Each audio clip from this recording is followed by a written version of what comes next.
What's up everybody, it's Shawnee here back today to give you guys a review of the Air Jordan 1 Retro Low OG in this Phantom and Pine Green colorway. This is an all new colorway of the Air Jordan 1 Low that dropped back on June 6th. This being a general release colorway, it was pretty heavily available, and as of right now when I'm filming this, most sizes are still sitting on websites and in stores.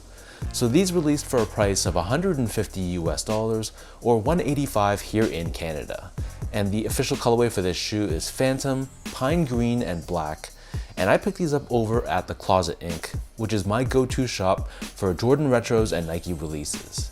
The Closet Inc. is independently owned and operated, and they're based right here in Southern Ontario in Canada. If you check out their TCI Advantage tab and you add any product to cart, once you click checkout, the prices will automatically update, reflecting some of the best prices I've ever seen offered from any boutique in the nation. So if you're watching from Canada, check out the Closet Inc. I'll link their socials, their website, all that good stuff down below. Support the independent shops and tell them that you heard about them through this channel.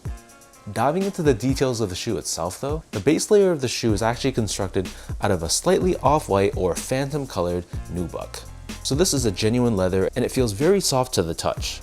Like any other Jordan 1, we have these perforations on the toe box, and then surrounding the front toe cap, Jordan Brand opted to use a cracked leather instead. So to the touch it has this rough texture to it, and when you look closely, you can see that this black leather is pretty distressed. We have an embroidered mini swoosh in green on the lateral toe box, and then we have more of this cracked leather covering the eyelets, which I want to add features 8 eyelets instead of 7 that some Jordan 1 Low OGs used to have years back. Underneath this on the mid panel, we have more of that very soft phantom colored nubuck, and then overlaid on top of this, we have this textured green leather swoosh, which again is a genuine leather, and the finish on the swoosh kind of gives off like an animal skin vibe. Moving downwards, we have more of that cracked black leather covering the bottom and top of the heel, and then we have the Air Jordan Wings logo embroidered at the very top of the heel in white. As far as laces go, this pair comes with 2 different lace options. So the standard lace that they come with is a slightly waxed green colored flat lace, but they also come with a phantom or off-white colored lace as well if you want to give the shoe a bit more of a subdued look. To me, I think both laces work, but I'm leaning slightly towards the phantom colored laces just because of the wearability. Underneath this, the tongue is also constructed out of leather, so that was nice to see that they didn't cheap out and give us some sort of synthetic material instead. And then on the top of the tongue, we have this green woven tag with Nike Air branding. The interior of the shoe is covered in this black colored liner, and like any other Jordan 1 Low OG, it's pretty thinly padded. And then for the insoles, these come with a polyurethane lined foam insole. It's lined in this green finish on top, which feels silky smooth to the touch, and we have Nike Air branding pressed onto the heel. So the upper of the shoe sits atop this rubber cup sole, which encased within it, but not visible to the eye, is a foam wedge along with Nike Air technology. And then for the bottom of the shoe, they opted for a gum rubber finish, which I thought was really nice. We still have that circular pivot point on the forefoot and Nike branding visible right in the center. So that breaks down the look and the construction of this shoe, and in terms of sizing, to me these fit like most recent Jordan 1 Low OGs. So if you have a wider foot or you like more of a spacious toe box, you can go true to size with these, or whatever size you normally wear for the Jordan 1 High. But if you have a narrow or normal width foot and you like more of a snug 1-to-1 fit, you can go a half size down. So it comes down to personal preference, how you like your shoes to fit. Jordan 1 Low OGs do run a little bit more roomy than a normal Jordan 1 High, so keep that in mind if you're kind of in between sizes.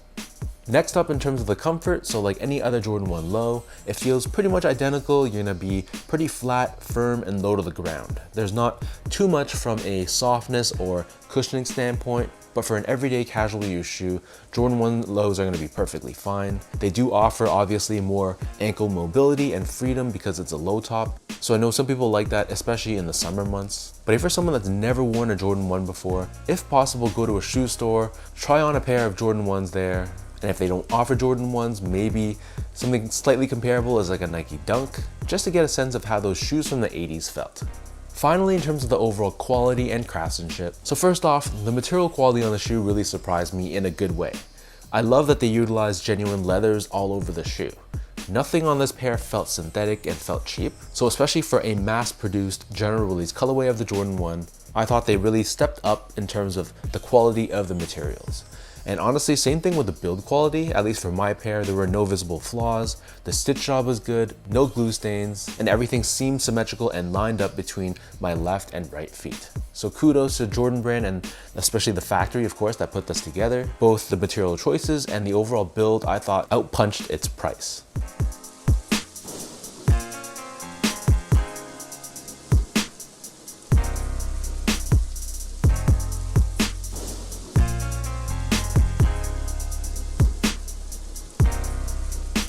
So with all that out of the way now, let me toss these on feet, I'll lace them up, and I'll show you guys how these look.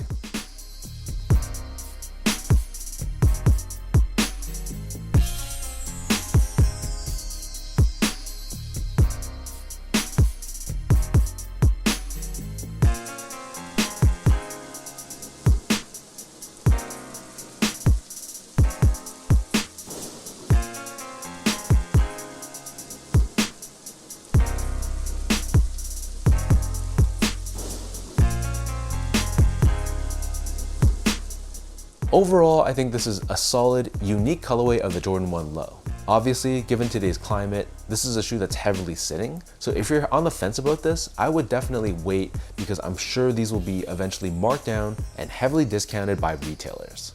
For what it is though, I think it's pretty dope. I'm personally happy to see Jordan Brand dropping new colorways of the Jordan 1 as opposed to just rehashing old existing colorways that we've seen time and time again. But let me know in the comment section down below, what do you guys think about this Phantom and Pine Green colorway of this Air Jordan 1 Low? What are your overall thoughts on this? And did you pick up a pair for yourself? Are you potentially waiting for these to go on sale? Or are you just not feeling it, which is fine, and this was a pass for you? If you guys enjoyed this video, be sure to like, comment, and subscribe to my channel if you haven't yet. I'll link my social media accounts down below for you guys to check out and follow. And another shout out goes out to The Closet Inc. So thanks everyone for tuning in. Hopefully you guys enjoyed this video, and I'll catch you all in my next review.